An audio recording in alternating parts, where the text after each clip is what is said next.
Hello friends, नमस्कार। मैं CP Singh आज फिर रूस यूक्रेन युद्ध पर एक नया अपडेट लेकर आपके बीच हाजिर हूँ। आज हम बात करेंगे मिशन गंगा की। मिशन गंगा क्या है और यह क्यों लॉन्च हुआ? जैसा कि आप और हम सभी जानते हैं, इन दिनों यूक्रेन में यूक्रेनी सेना और रूसी सेना के बीच एक जबरदस्त लड़ाई चल रही है, जिसमें रूसी सेना यूक्रेन के अधिकांश शहरों पर भीषण बमबारी कर रही है। यूक्रेनी सेना भी यथासंभव और यथाशक्ति पलटवार कर रही है। ऐसे में युद्धग्रस्त यूक्रेन में सभी नागरिकों की या वहां रहने वाले लोगों की जिंदगी खतरे में आ गई है। उन्हें जीवन के लिए आवश्यक वस्तुओं की कमी होने लगी है। युद्धग्रस्त यूक्रेन में दुनिया के बहुत सारे देशों के नागरिक भी फंस गए हैं। सभी देशों ने अपने अपने नागरिकों को युद्धग्रस्त यूक्रेन से निकलने की सलाह दी है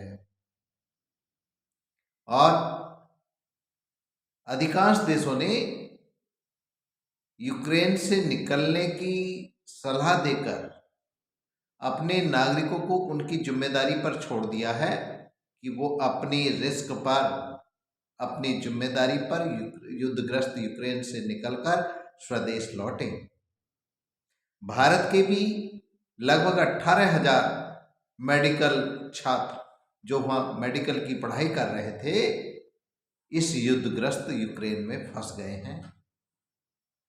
उनका निकलना भी बहुत मुश्किल हो रहा है, लेकिन हिंदुस्तान की सरकार ने अपने प्रधानमंत्री श्री नरेंद्र भाई मोदी जी के नेतृत्व में अपने सभी नागरिकों को युद्धग्रस्त यूक्रेन से सुरक्षित निकालने का बीड़ा उठा लिया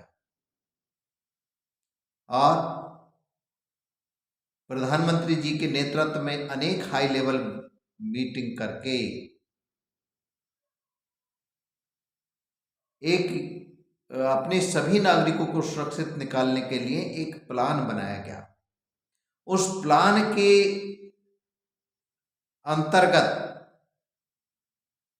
मिशन गंगा प्लान लॉन्च किया गया है, जिसके अंतर्गत सभी नागरिकों को युद्धग्रस्त यूक्रेन से सुरक्षित निकाला जाएगा। प्रधानमंत्री स्वयं इसकी निगरानी कर रहे हैं और उन्होंने स्वयं रूस के राष्ट्रपति व्लादिमीर पुतिन और यूक्रेन के राष्ट्रपति व्लादिमीर जेलेंस्की से बात कर अपने नागरिकों को, मतलब भारतीय नागरिकों को, युद्धग्रस्त यूक्रेन से सुरक्षित निकलने के लिए सेफ पैसेज मांगा है। दोनों ने आश्वासन भी दिया है कि भारत के नागरिकों को उनकी सेनाएं कोई हानि नहीं पहुंचाएंगी और अगर उन्हें सलाह दी गई है कि भारतीय नागरिक अपना पासपोर्ट साथ रखें और वहां से निकलते वक्त हिंदुस्तान का झंडा, तिरंगा लगा लें। ऐसा देखने में भी आया। भारत की धाक की भी वहां झलक दिखाई दी जब भारतीय छात्र बसों में बैठकर यूक्रेन से निकलने के लिए बॉर्डर की ओर चले, तो उन्होंने बसों पर भारतीय झंडा लगा लिया और लिख दिया, students, Indian students on board.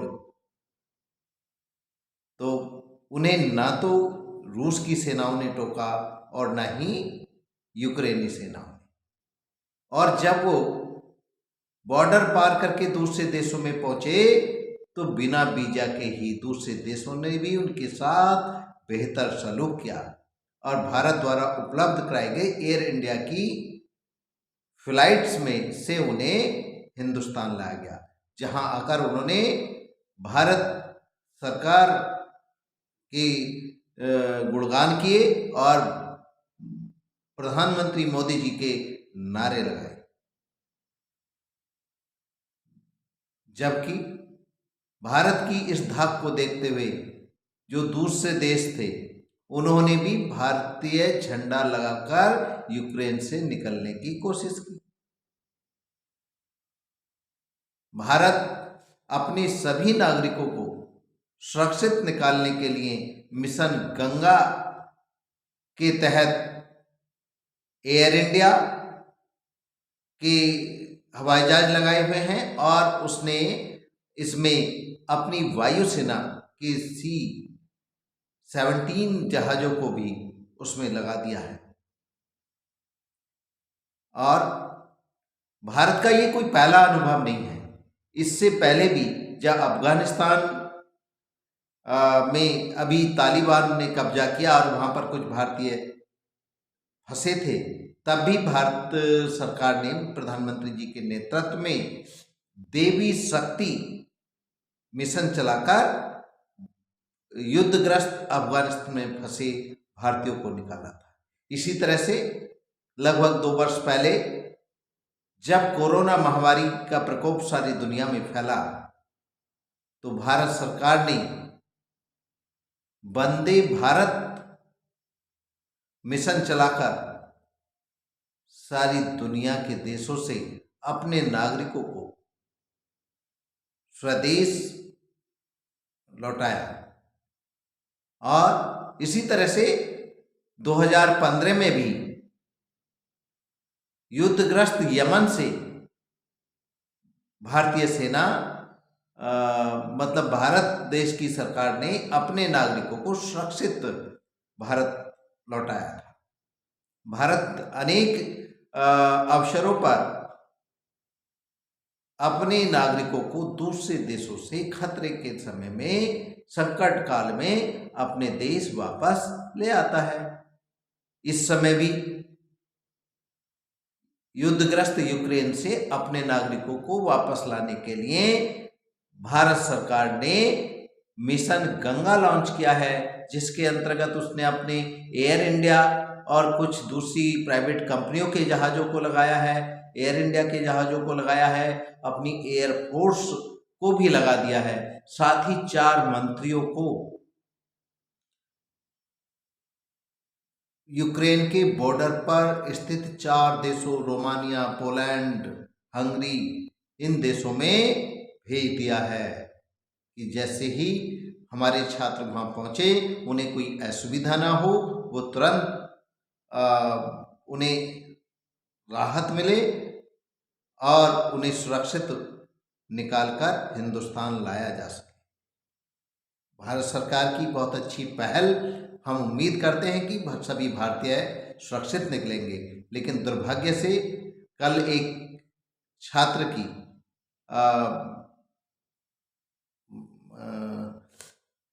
रूसी हमले में, बताया जाता है कि रूसी हमले में यूक्रेन में मौत हो गई।